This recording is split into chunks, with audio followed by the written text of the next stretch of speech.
anybody going to talk? And somebody goes, I know who did it. And they're like, okay, well, tell me the name. It's like, you just threw him off the roof. Welcome to SinCast, presented by Cinemasins.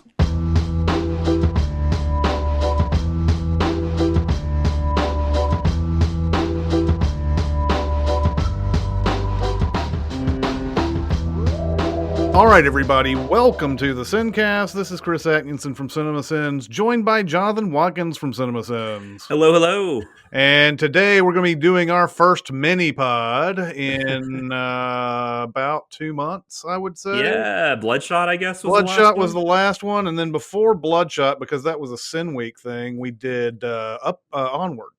Yeah, that's right. So it's been a while. There are a few movies though that are still coming out on stuff like VOD, Netflix, HBO, all these different places, and we thought we'd review a couple of those. The first one we're doing today is Extraction. Came out on Netflix on was it Friday, April 24th. 24th, yeah. And do you know the story behind this? Was this supposed to be a Netflix movie, or was it? Yes, from everything I understand, this was something Netflix optioned, Mhm. and it's based on a graphic novel, which apparently the Russo brothers behind the last couple of Avengers movies and Captain America, Winter Soldier, and all that fun stuff, they are producers, and the graphic novel it's based on, apparently they had some involvement in the graphic novel as well. So Okay. I guess it was something, I don't know if they brought it to Netflix or they were just bringing it to everybody, but to the best of my knowledge, this was always supposed to be Netflix. And this is directed by Sam Hargrave, who is Mhm. the stunt coordinator on all of those movies that you just Yeah. mentioned.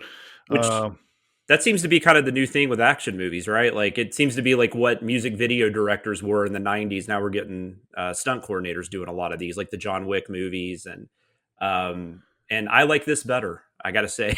you get the sense that the stunt coordinators are out there going, man, all right, this is cool. I'll do what the director says, but I really would like to do this.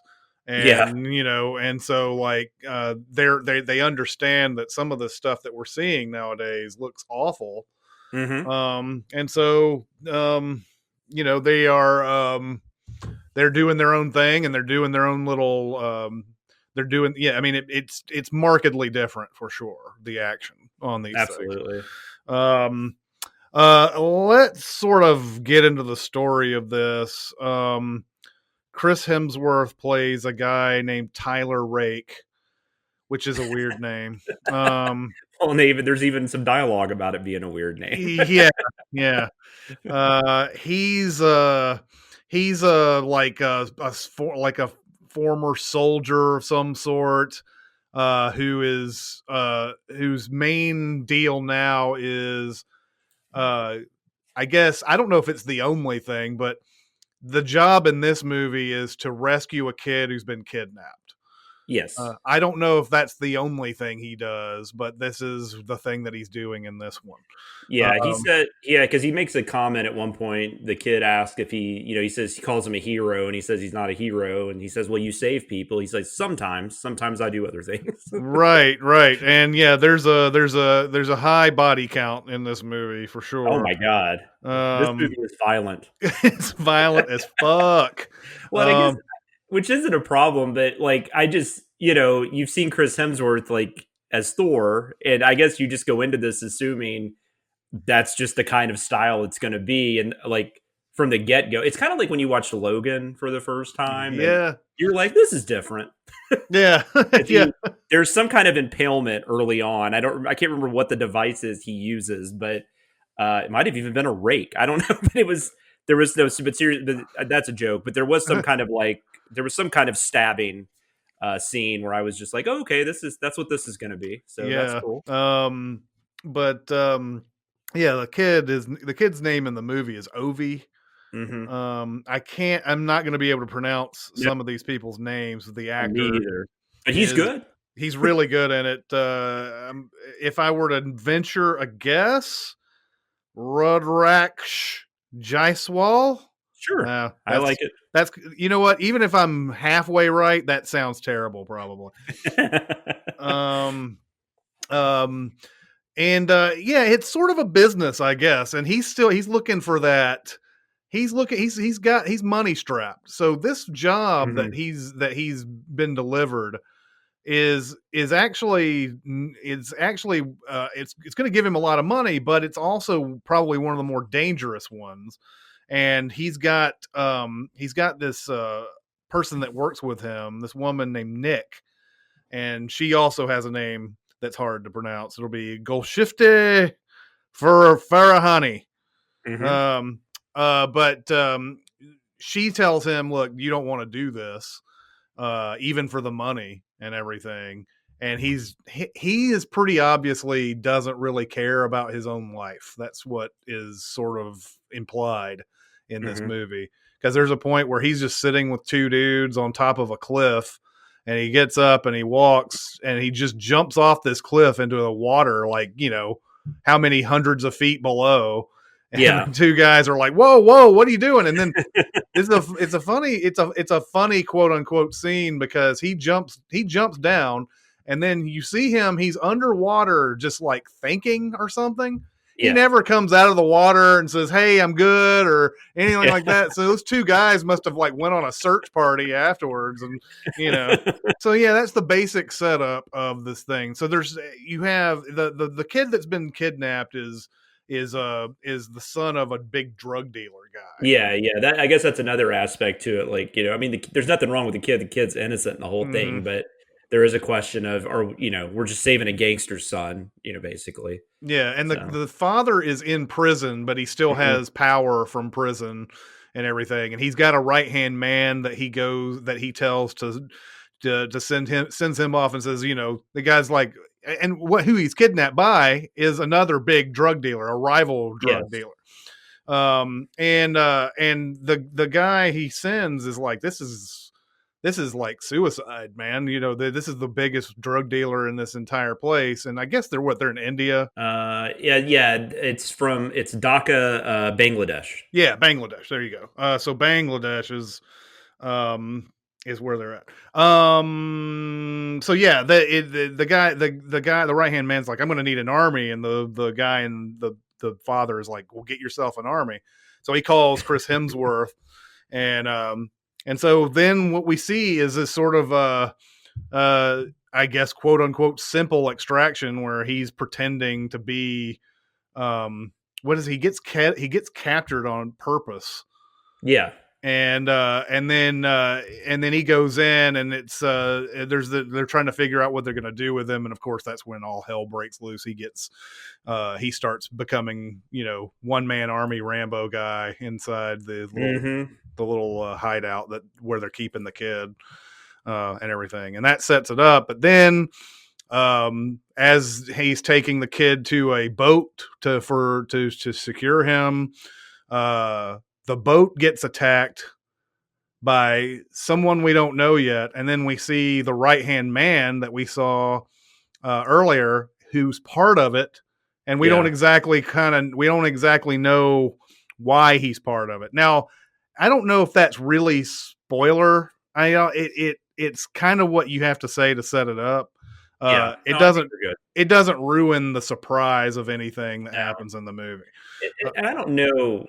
I mean, let's get that out. I don't know how. I mean, anyone who's seen a bunch of action movies, I don't know how surprised anyone's going to be. I mean, there's definitely some things that happen. I mean, we definitely will talk about spoilers, but I mean, one thing about this movie is it's it's pretty run of the mill as far as like the storyline and and just kind of how everything progresses. I guess mhm. it's not breaking new ground in the action genre. With that being said, though, it's a lot of fun, and it's really well shot. It really to me felt like a video game.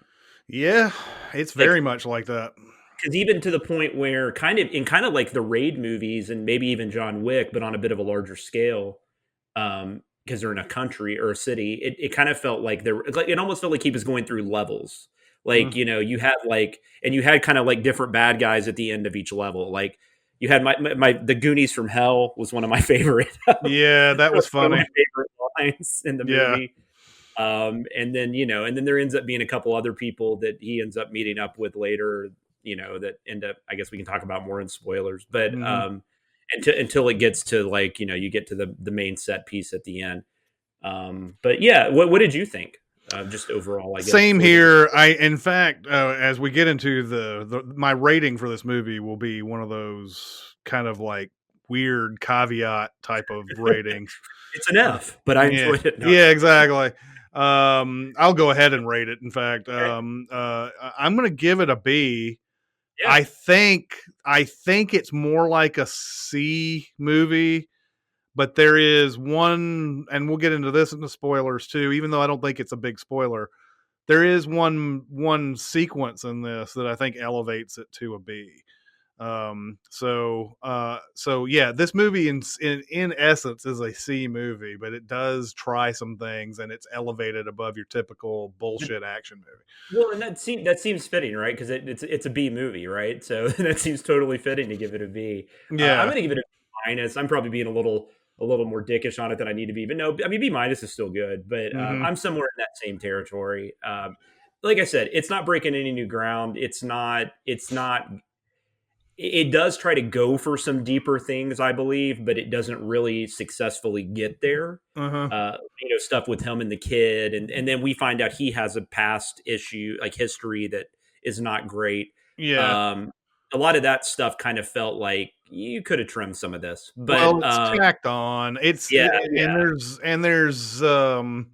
And it's one of the more predictable movies you'll ever see. And I want to Mhm. get into that in the spoilers too. It's one of those where you're like, oh, okay, well then this is going to happen. And then, yeah, it happens 5 minutes Yeah. later. But as an action movie, there's some really good action scenes, and I was never bored. I was entertained throughout. Mhm. I think by the end, I was getting a little. It was a little exhausting by the end, just because I'd seen so much explosions and stuff. Mhm. It wasn't boring, but you get a little tired. Mhm.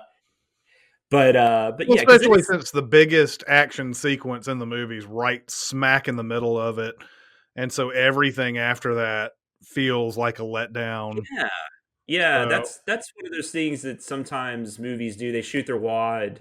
This is a weird comparison, but it's kind of like Shallow in A Star Is Born. How that's so oh, early in the movie, how that and it's like that's like such a big sequence in the movie, mhm. and then after that, you're just kind of like, well, now I'm coming down, like, Yeah, and then you see you see how her career, quote unquote, progresses after yeah, that, where yeah, she's like this, playing all these dumb pop songs and everything. It's like this is nothing. This is bullshit. Um, yeah. so Anyway, yeah, yeah, so let's get on to spoilers on right on. Extraction. No spoilers! Kevin Spacey is Kaiser Miss Soze. Luke's father is actually Darth Vader. She's the sister and the daughter. They just No. I'm reading the books. So yeah, there's a couple of things in here. The best moment, and I know that this is what the filmmakers are wanting you to latch onto. Soon as Hemsworth is chased by that right hand man guy, who's also a badass in his own right. I Yes. wouldn't be surprised if this guy is like some amazing stunt guy, or I didn't read into him at all, but that guy has to be like an actual real badass in real Yeah, I life. was trying to remember what his name was, but I don't know. I don't either. But but no, he's pretty awesome. Once he's revealed to be sort of behind this. Well, of course, we're in spoilers now. The main reason why he's behind him trying to screw up Chris Hemsworth is because the drug dealer guy in jail doesn't want to pay the money that it's going to take. So it's really just kind of like, thanks for the kid. Now we're not going to pay you.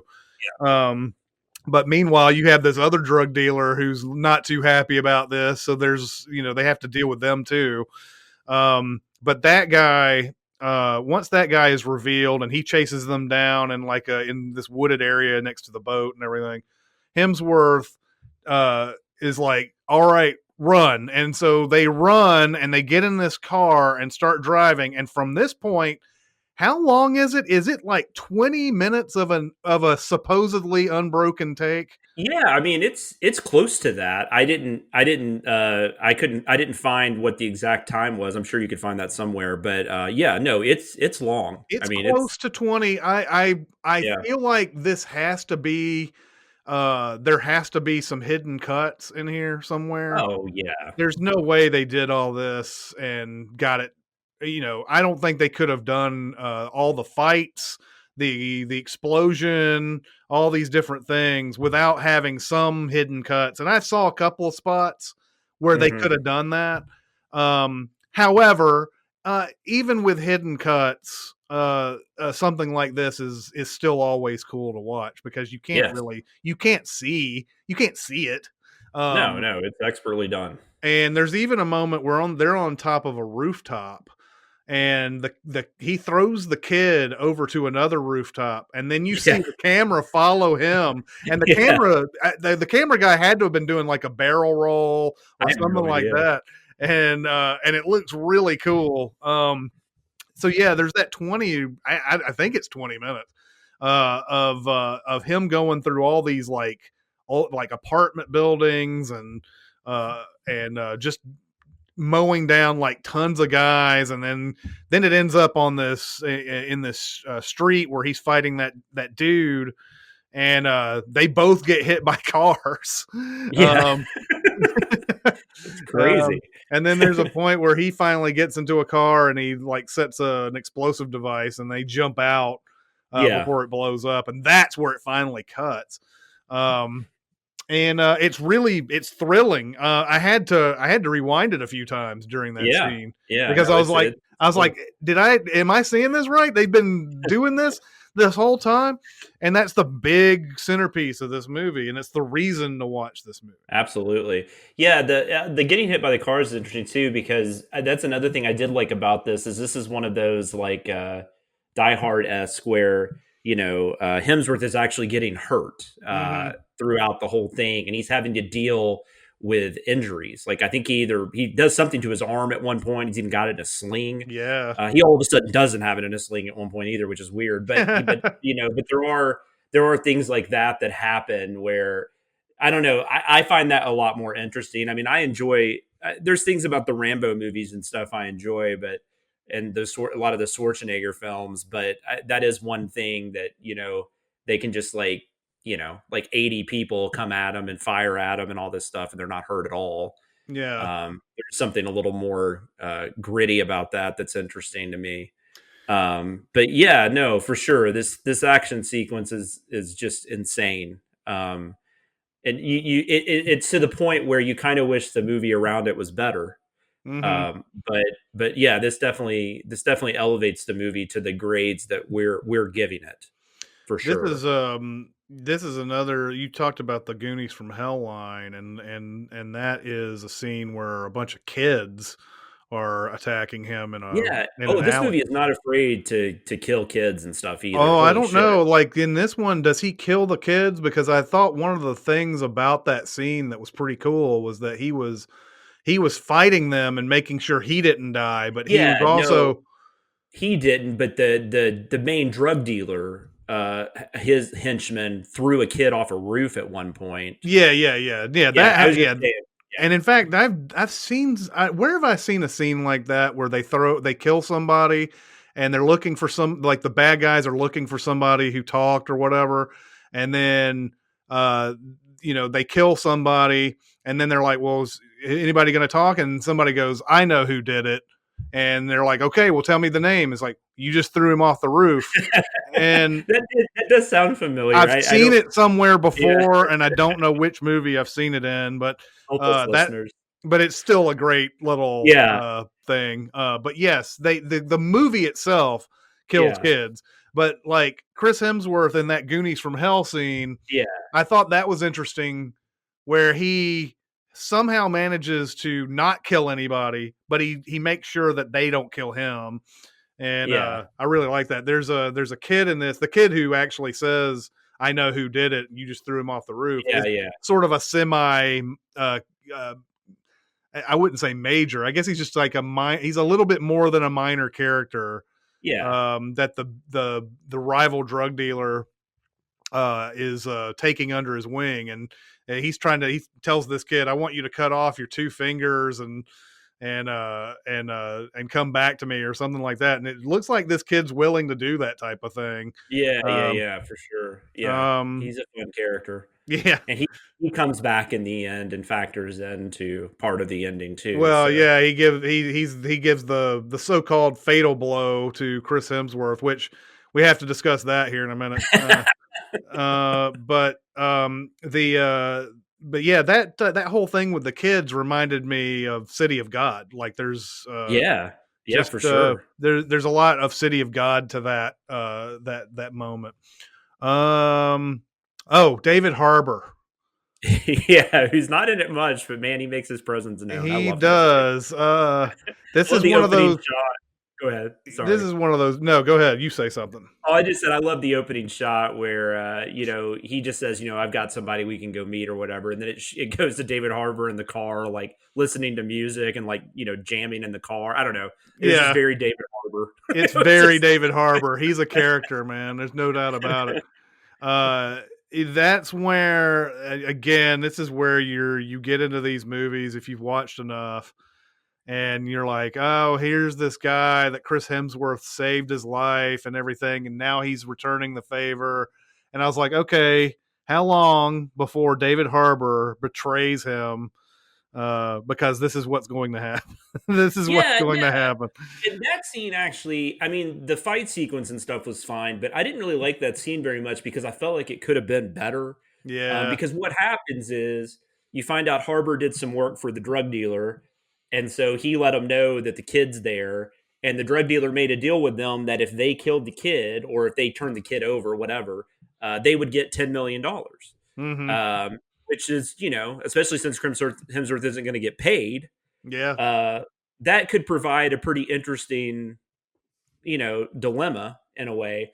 And especially considering we're led to believe that Chris Hemsworth, I mean, he's not like evil, but he's definitely killed some people. Like he doesn't have a whole lot of problem doing that. Mm-hmm. And I don't think he should have killed the kid or anything like that. I don't think the movie ever would have gotten to that point. But I think that scene could have been handled better. Like, I think there could have at least been a little bit more back and forth before it was just like, no, I'm not fucking doing that. And they just start fighting. Yeah. And then it just kind of turned into a pointless fight scene. And even the way it ended with you end with the kid. Oh, is it Ovi? Is that what we said? Is that his Ovi. name? Yeah. Him actually killing the David Harbour character himself. Mm-hmm. That ends up not factoring into the story at all. So that ends up not. It could have been interesting. Yeah. But they don't do anything with it after that. They don't. They don't deal with it afterwards. It's yeah. just like, he killed somebody. Is this kid on the road to being a gangster now after he's lost his soul? Or no, it was just self-defense. Don't worry about it. Won't scar him ever. He'll still be able to go to the pool and jump off a diving board. Yeah, absolutely. Yeah, let's talk about that scene for a second. He jumps off this is after Chris Hemsworth it looks like he's already nearly dead anyway. And then dude shoots him that last time. And then Hemsworth is like, all right, I'll just fall off this bridge and into the water. They have a bookend, like it was like at the beginning, he, jumped off the cliff and Yeah. And so he jumps off and he's in the water and you see like blood spraying everywhere when he goes into the water. And it's like, all right, that's the end of Chris Hemsworth. Then Ovi jumps off the diving board. And at the very end, he pops his head up and there's a blurry figure in the background. Yeah, just some white dude standing in the background. So we don't know if that's him or if that's just some, Yeah, that almost felt like, hey, if this does really well and we want to make a sequel, yeah, we need to have a shot in the movie. That's all that felt like. Did you get but another thing that happened, and this is another thing I didn't like about the end, because like I said, this is kind of video game-esque where Chris Hemsworth is going through all these levels. But then when they get to the end, he never faces the main guy. Like he never goes up. The woman, what was her name again? Nick. Yeah. Yeah. She ends up actually assassinating him, the drug dealer. she doesn't. She kills. Yeah, she does it at the very, very end where he's in the bathroom. Yeah, And I'm kind of wondering if we're supposed to assume that Ovi actually like hired her to do that because like you keep doing that. They cut back and forth. He's at the pool like chilling, and oh yeah, could be. I don't know if that's supposed to be implied. So because you were talking about is he going to become like a gangster? And maybe he did. Maybe but, so. That woman is that final shot. I mean, like I said, you don't get the fight between Chris Hemsworth and the drug dealer, which the movie seems to be building up to. Mm-hmm. Which I'm not opposed to Nick killing him. I mean, she's awesome too, and doesn't get a whole lot to do. Yeah, but, where she gets that one spot where she finds the sniper and everything. Yeah, I was like, I'm officially in love with this character. But then you have that final shot of him. It's got to be Chris Hemsworth standing there. I mean, that's who we're supposed to think it is, and like that just felt very sequel baity. Like if we don't want to kill him just in case. You're right. I mean, it's blurred out so that they don't have to tell you that it's him. Yeah. But if they do a sequel, then they can always just say, like, they could just rack focus it and oh, it's him. But like that scene, I was sitting there thinking, for some reason, I don't know why I was thinking this, the scene where Nick kills that drug dealer guy at the end in the bathroom. Yeah. I was like, wow, they went all out on her outfit, her costume and everything for a scene that's going to last 20 seconds. Yeah, she was dressed to the nines. Yes. I was sitting there going, man, that dress is beautiful. And then they, shoot dude. And like, I was like, God, like, I just wonder what it's like being a costume designer where you're like, all right, I'm going to make this awesome dress. I'm sure it'll be used later on in some other function somewhere. But like in the movie itself, it's like, it's this thing that you probably spent a week or so. I don't know how long it takes to make those things. And it's in there for like 20 seconds. Yeah, you almost wonder if that had been like a longer scene, like maybe they're at like an opera or something, or they're at some kind of function, and maybe there was a couple of scenes with her like stalking him, that kind of thing. But could be, but I think that the whole idea that she just pops up as a surprise was probably the way they had it all mapped out. Probably. You're probably right. But hey, she looked great. Yeah, she did. She looked great, and she killed a real dumb asshole, and I really liked that. So, and I don't know if there's really much else to talk about. I mean, like if you're in the mood for a straight up action movie that's got some fun sequences and one really, really, really good sequence, there's no reason not to watch it. I mean, and we're all inside, and you got to look for something to do. So this one fits the bill for sure. Yeah, I think this is better than. I mean, Netflix does have some really great movies. This obviously isn't one that's going for like, Oscar or anything like that, but there's money spent on it. Obviously. I mean, it's a high production, and it's definitely worth the watch. You're not going to see anything new, but there's nothing wrong with that. I mean, a good movie's a good movie, I guess. So This is pretty close to being one if it's not. So yeah. Okay. So what did you guys think of Extraction? Have you seen it? Have you seen that movie? Go to SinCast presented by Cinemasins on Facebook. We're also on Cinemasins Twitter, Music Video Sins Twitter. We have SoundCloud and we have Discord. If you want to get on Discord, you can either go to our Reddit page and find a link on the right side of the page, or you can go to Facebook and private message me, and I'll give you an invite from there. Jonathan, where can people reach you? You can find me on Twitter at SamLoomis13, and you can hear me most weeks on Behind the Sins. All of a sudden, I couldn't remember the name of my podcast with Behind the Sins with Aaron Dicer and Danae Hughes. All right. Well, that'll do it for this mini-pod. It's Chris Atkinson and Jonathan Watkins. We'll see you next time. Thanks for listening. Comment on our episodes on our SoundCloud page. Check us out on YouTube, Twitter, Facebook, and Reddit. And be sure to visit cinemasins.com.